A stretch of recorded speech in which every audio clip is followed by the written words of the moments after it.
One of India's most prominent politicians says Britain should atone for plundering his country during colonial rule. Shashi Tharoor is the Congress Party MP and was in the running to be the United Nations Secretary-General at the time Ban Ki-moon won the role. In his book Inglorious Empire, Shashi Tharoor argues that British rule in India was totally amoral and bent on the subjugation of Indians for the purpose of profit. He joined The World earlier. Good to be with you, Beverley. You have argued that the British Prime Minister should be on her knees begging for forgiveness for the colonial period. That's not likely to happen. What do you think would be sufficient? What sort of gesture would be sufficient for you? Well, I do think an apology is due because there's a moral debt. I'm not asking for reparations in sort of the financial sense of the term.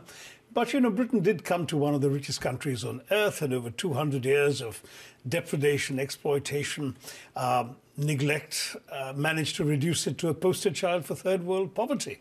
When the British left in that first shambolic Brexit in 1947 with the partition of the subcontinent as a result of their divide and rule policy, and we've managed to recover to a great extent from there, but that doesn't mean that a moral debt isn't owed.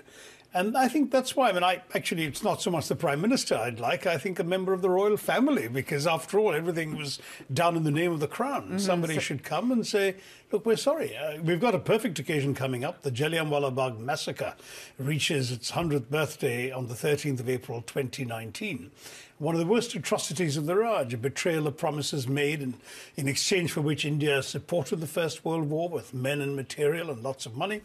The betrayal of those promises, the cruelty of the massacre of unarmed men, women and children in this location in Amritsar, the Jallianwala Bagh, the racism that accompanied it, and then the self-justification. Money was raised to reward the general who ordered the massacre. And Rudyard Kipling, that flatulent voice of Victorian imperialism, called him the man who saved India. And after all of that, surely that would be the perfect occasion to say sorry. But of course it has been 70 years since partition and there have been mistakes made subsequently. What is the biggest legacy, what is the biggest obstacle, do you think, of British history that stands in India's way? Well, it doesn't stand in India's way. I think it much more stands in Britain's own way, the historical amnesia that goes on right now. You can actually do A-levels in history in the UK and not learn a line of colonial history. There are no museums to the colonial experience. There's an Imperial War Museum, there's no colonialism museum. You can find a statue in the heart of London to the animals that served the Allies in the two wars, not one to the 1.3 million Indians who fought in the First World War or the 1.7 million who fought in the Second World War, many of whom gave their lives in heroic circumstances for the cause. I think Britain really has to wake up and realise that they are where they are because we helped them to get there. And of course, India is galloping ahead right now in terms of its progress. It is still seen, though, as very bureaucratic, very corrupt. How do you rid it of that? Well, frankly, you know, I've joked that the British taught the Indian bureaucracy that anything resulting from the filling of forms in quadruplicate couldn't possibly be an injustice. So it's all England's fault. And so, of course, you know, let's face it, the British are the only people in history crass enough to make revolutionaries out of Americans, so they could certainly make bureaucrats out of Indians. But jokes apart, the fact is that we have our share of problems. We're tackling them, perhaps not well enough and not effectively enough, but given where we were in 1947, we've come a long way. Literacy rate was 17% when the British left. It's now up to 79. That's still 21% of Indians who can't read and write, and that's 21% too many. But we've made progress. Life expectancy was 27, now it's 69. So progress is being made despite the problem. You have had such deep experience also at the United Nations. Give me your thoughts on this North Korean crisis at the moment. Well, it's quite extraordinary, isn't it? How does one predict the behaviour of someone, frankly, as irrational seeming as President Kim? It does look as if he's saying to the world, pay attention to me, take me seriously. And maybe we'd better, because if indeed these missiles that have sailed over Japan were pulled back a bit shorter, we could have a first-class global crisis on our hands. And I'm not sure there's any easy way to solve it. I think diplomacy and reining him in is far more important, I think, than reacting to any damage he might actually do. And is it any way helped by Donald Trump's rhetoric and bellicose statements? I don't think it helps at all, and I think that's one of the reasons why Mr. Trump's advisors appear to have urged him to dial it back, and I think after that one statement he's been relatively quiet. We certainly can't afford to have two sets of irrational decisions on both sides.